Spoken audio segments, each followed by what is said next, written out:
ఈరోజు కార్తీక బహుళ షష్ఠి సప్తమి తిథులున్నాయి. మంగళవారంతో కలిసి వచ్చినటువంటి షష్ఠి సప్తమి తిథుల సందర్భంగా గ్రామ దేవతలను ఏ విధంగా ఆరాధన చేస్తే సమస్త శుభాలు చేకూరతాయో, అలాగే కార్తీక బహుళ షష్ఠి సప్తమి తిథులు కలిసి వచ్చిన తరుణంలో ఎలాంటి విధి విధానాలు పాటించడం ద్వారా సమస్త శుభాలు చేకూరతాయో నేటి శుభం లాభం అనే శీర్షికను పరిశీలిద్దాం.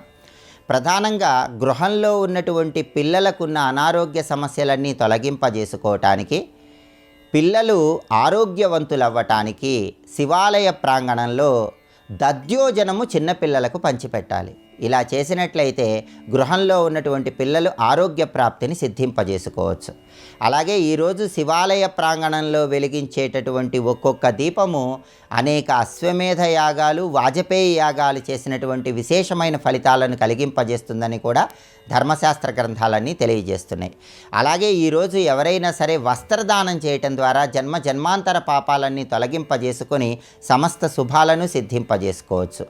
ఈరోజు దగ్గరలో ఉన్నటువంటి ఉసిరిక చెట్టు దగ్గరకు వెళ్ళి దీపాన్ని వెలిగించటం, ప్రదక్షిణలు చేయటం, ఆ తర్వాత జిల్లేడాకు మీద ఉసిరికాయ ఉంచి ఎవరికైనా దానం ఇవ్వటం ద్వారా మహిళామణులకు దీర్ఘ సుమంగళీతత్వం కలుగుతుందని కూడా, భర్తకున్నటువంటి అపమృత్యు దోషాలన్నీ తొలగింపజేసుకోవచ్చని కూడా ధర్మశాస్త్ర గ్రంథాలన్నీ తెలియజేస్తున్నాయి.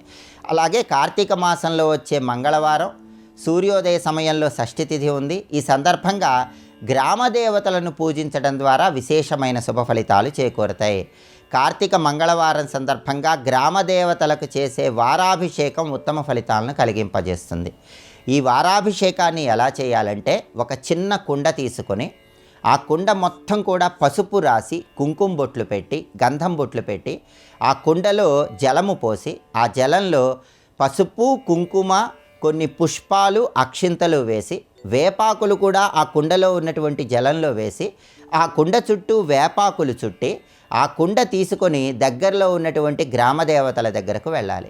గ్రామదేవతలకు చక్కగా పసుపు కుంకుమలతో అలంకరణ చేసి, గ్రామదేవతల దగ్గర నిమ్మదీపాలు వెలిగించి, కుండలో ఉన్నటువంటి జలాలతో గ్రామదేవతలకు అభిషేకం చేయాలి. దీన్నే వారాభిషేకం అనే పేరుతో పిలుస్తారు.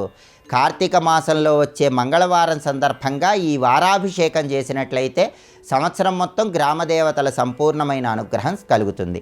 అలాగే ఈరోజు గ్రామదేవతల అనుగ్రహం కలగటానికి గ్రామదేవతలకు బెల్లంతో చేసినటువంటి పదార్థాలు, దధ్యోజనము నైవేద్యంగా సమర్పిస్తే విశేషమైన శుభ ఫలితాలు చేకూరతాయి. అలాగే పెసరపప్పుతో చేసిన పదార్థాలు కూడా ఈరోజు గ్రామదేవతలకు నైవేద్యంగా సమర్పించాలి. దీన్ని మడప సమర్పించడం అనే పేరుతో పిలుస్తారు. ఇలా వారాభిషేకం చేయటం, మడప సమర్పించడం ద్వారా గ్రామదేవతల సంపూర్ణమైన అనుగ్రహానికి ప్రతి ఒక్కరూ సులభంగా పాత్రలు కావచ్చు.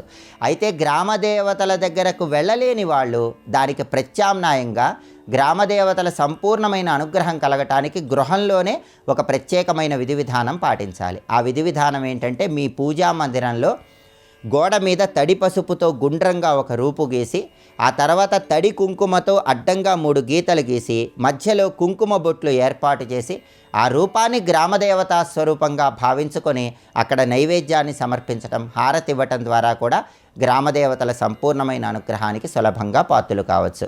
కార్తీక మంగళవారం షష్ఠి సప్తమి తిథులు కలిసి వచ్చిన తరుణంలో ఈ ప్రత్యేకమైన విధి విధానాలు పాటించండి. సమస్త శుభాలను సిద్ధింపజేసుకోండి.